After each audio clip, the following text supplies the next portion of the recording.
Bienvenue sur Africa 24 dans cette nouvelle édition du QG Weekend. Voici les titres de l'actualité. La MONUSCO, une fois de plus interpellée par le président Yoweri Museveni, le chef de l'État ougandais dénonce l'inefficacité de la force de maintien de la paix qui, selon lui, préserve le terrorisme en République démocratique du Congo. Au Mali, les autorités s'étaient fixées comme objectif une production aurifère industrielle de 45 tonnes en 2017. Au terme de cet exercice, la production s'est établie à 49,6 tonnes d'or, soit un rendement en hausse de 5%. Et puis, inauguration au Cameroun de la plateforme de diagnostic médical de Douala, dotée entre autres d'un laboratoire de biologie clinique, d'un service d'imagerie médicale. Le centre se veut être un pôle d'innovation en matière de diagnostic. Mais tout d'abord, sans surprise, en Égypte, le président Abdel Fattah al-Sisi s'est déclaré candidat à sa propre succession. Élu à la tête du pays en 2014, il avait renversé en tant que chef de l'armée le président Mohamed Morsi. L'actuel chef de l'État a jusqu'au 29 janvier pour déposer sa candidature pour ce scrutin, dont le premier tour est prévu du 26 au 28 mars. Le second tour, quant à lui, se tiendra du 24 au 26 avril.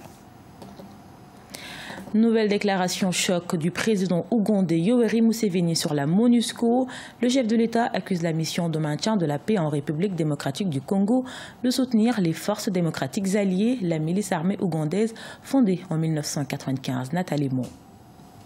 Le président ougandais Yoweri Museveni s'est exprimé ce 17 janvier 2018 sur la lutte contre le groupe islamiste Allied Force Defense à l'est de la RDC. Une déclaration virulente où il accuse les Nations Unies de laxisme face à la situation qui prévaut en République démocratique du Congo. Les Nations Unies sont responsables de la préservation du terrorisme en République démocratique du Congo. Yoweri Museveni a ainsi critiqué l'inefficacité des casques bleus face aux attaques perpétrées par le groupe islamiste AFD dans la zone de Béni, située à la frontière entre la RDC et l'Ouganda. Ce n'est pas la première fois que le chef de l'État ougandais tient des propos acerbes contre la présence militaire de l'ONU en RDC. Pour certains observateurs, cette attitude est une sorte d'ingérence dans les affaires politiques et sécuritaires de la RDC. Pour d'autres, cette déclaration s'inscrit dans le cadre de la coopération bilatérale qui existe entre la RDC et l'Ouganda. Maintenant, c'est une initiative personnelle, mais il faut comprendre qu'il y a des accords qui existent entre l'Ouganda et la RDC qui visent à une collaboration, une coopération militaire entre les deux amis. C'est dans ce sens-là que s'inscrit cette intervention. Et une fois qu'il existe des accords de coopération, de lutte des groupes armés, pas qualifié d'ingérence. Les accusations du général Museveni n'ont suscité aucune réaction de l'institution new-yorkaise. Le secrétaire général de l'ONU, Antonio Guterres, avait juste déploré l'assassinat des casques bleus de Béni. Il a estimé qu'il s'agissait de l'attaque la plus meurtrière de l'histoire récente de la force mondiale de maintien de la paix. La production aurifère du Mali en 2017 enregistre des chiffres positifs bien au-dessus des prévisions. Alors que les autorités prévoyaient une production de 45 tonnes, celle-ci s'est située à 49 tonnes, soit une hausse de 5%. Marcel Farba-Maroun.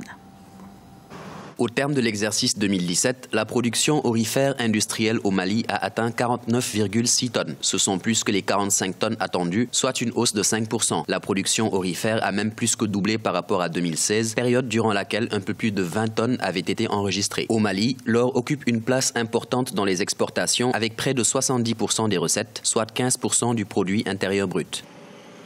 Les deux parties les plus importantes, c'est le secteur aurifère et puis les produits agricoles. L'or, au niveau de la contribution, ça participe simplement au soutien budgétaire au Mali. En dehors de ça, le Mali, les Maliens ne voient pas l'or circuler. Le Mali, qui est le 4e producteur d'or en Afrique, derrière le Ghana, l'Afrique du Sud et le Soudan, et le 9e au niveau mondial, compte s'appuyer sur la diversification du secteur minier dans son ensemble. Selon les estimations de l'État, l'extraction minière industrielle ne représente que la moitié de la production nationale par rapport aux 50 tonnes d'or produits chaque année par des orpailleurs informels. Pour accroître sa visibilité, l'État malien s'est engagé dans un chantier de transformation et de valorisation des richesses minières du pays.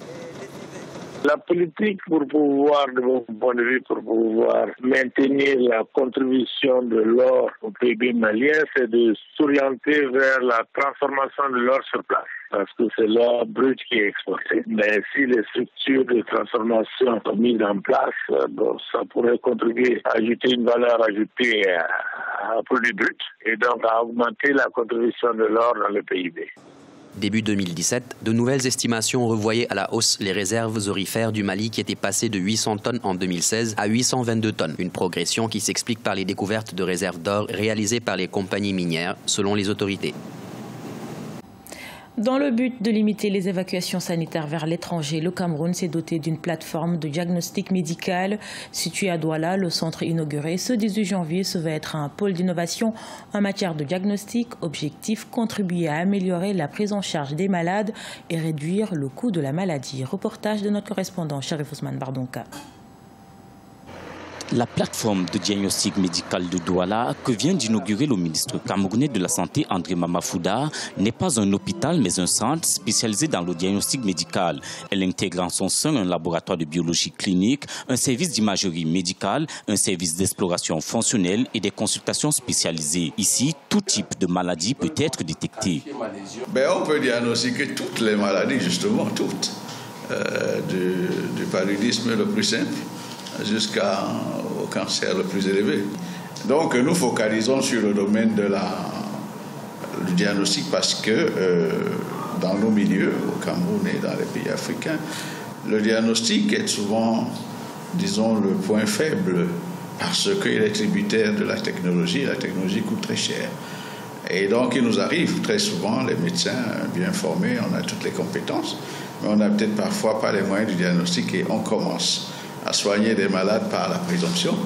Avec sa double vocation sanitaire et universitaire, la plateforme permettra de poser un diagnostic efficient afin d'améliorer la prise en charge des malades et réduire le coût de la maladie. Elle servira également de support à l'enseignement, notamment au cursus d'ingénierie biomédicale, afin de contribuer à l'avancement de la recherche dans le domaine de la santé. Cette structure s'inscrit donc en droite ligne de la mise en œuvre de la professionnalisation des enseignements prescrite par le chef de l'État, son Excellence Paul Biya, en vue de l'éclosion d'un enseignement supérieur en phase avec les besoins réels de l'environnement socio-économique.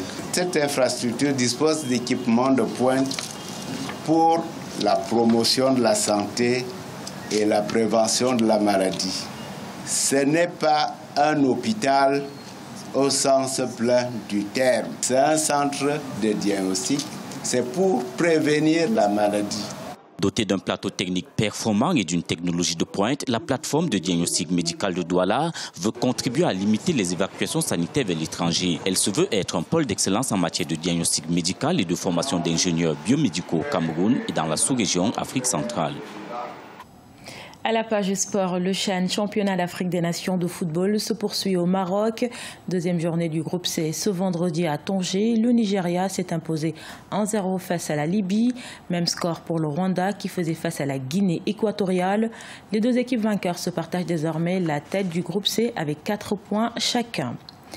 Ce samedi à Alger, dans le groupe D, le Cameroun fera face à l'Angola à 16h30 GMT et la République du Congo affrontera le Burkina Faso à 19h30 GMT.